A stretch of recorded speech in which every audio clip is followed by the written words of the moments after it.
to ask further questions to the resource person because he's a pathological liar.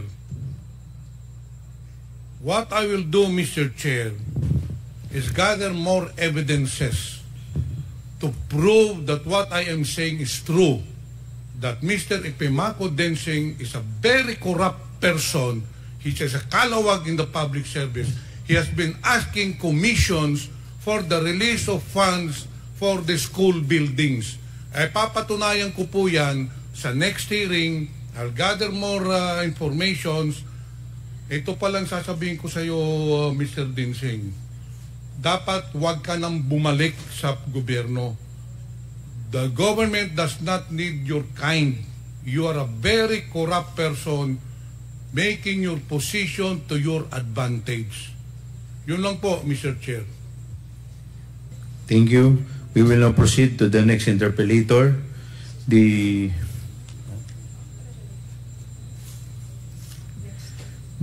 Honorable Senior Deputy Speaker, Congressman Dong Gonzales. Inom muna tayong tubig, medyo...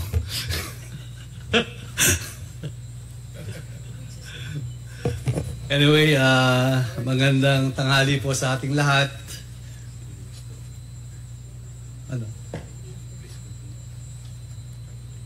Nakita ko lang po itong mga dokumento.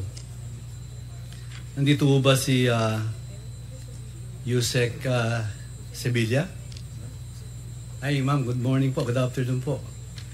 So, pangilang secretary na po sa DepEd ito? At ilang taon na po kayo sa DepEd? Magandang hapon po, Mr. Chair. Your Honor, I have been with the Department of Education for more than 8 years and I have served for 3 secretaries already. So who are those 3 secretaries, ma'am? Your Honor, the first one is Secretary Liling Briones. The second one is BP Sara Duterte. And recent po ngayon si Secretary Sani Angara. So are you the USEC for Finance, if I'm not mistaken, ma'am? Yes, that's true po, Your Honor. So bilang Undersecretary for Finance, so sir, you're one of the crafting of the budget of the Department of Education at tumutulong po kayo sa fiscal year na dumarating. So tama ho yun, USEC? Yes, Your Honor, that's true. Well, nakita ko lang po dito, Madam Yusek, kung maaari po, kanino po kayo nakikipag-coordinate pag piniprepare nyo yung budget? Your Honor, for the budget proposal, ang una po nating iintayin is the budget call of the Department of Budget and Management. So mag-i-issue po sila ng priorities, programs ng ating national government. Kasama na po doon yung mga templates, forms, conditions, criteria.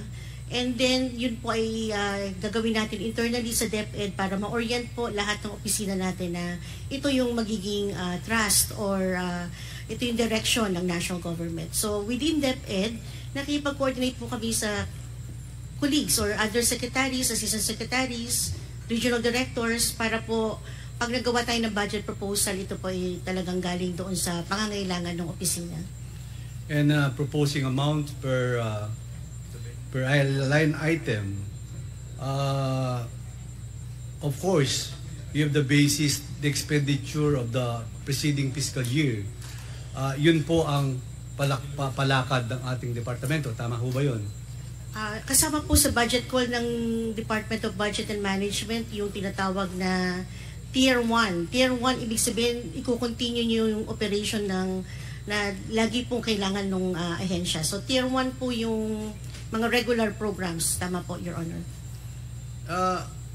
Madam Yusek, during the preparation of your budget, like for example, so to speak, this fiscal year 2023, did you propose a line item on confidential funds, ma'am? For 2023, we submitted in 2022. Ang submission po natin officially is May of 2022. So, wala po doon sa proposal namin yung confidential fund. So kailan po nyo naipasok yung confidential funds? Your Honor, technically, submitted na po yung proposal ng 2023 by May. And then, pagdating ng July, August, may bagong administration. So, ang DBM po ay sumulat sa atin to confirm yung proposal na sinabmit ng May.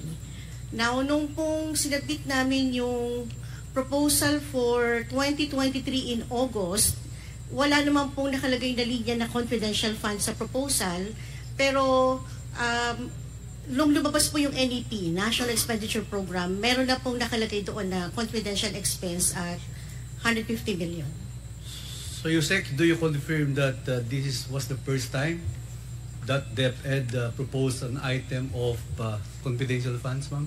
Yes, Sir Honor. First time po sa Department of Education na magkaroon ng confidential. So kailan po yun naipasok? That was 2023?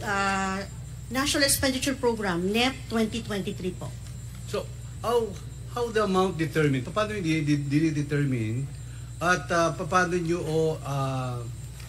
nilalagay sa line item? Did you enter in the budget of DepEd? And then what's the cost of this insertion, ma'am? Ano ang formula to put it as a line item of DCM?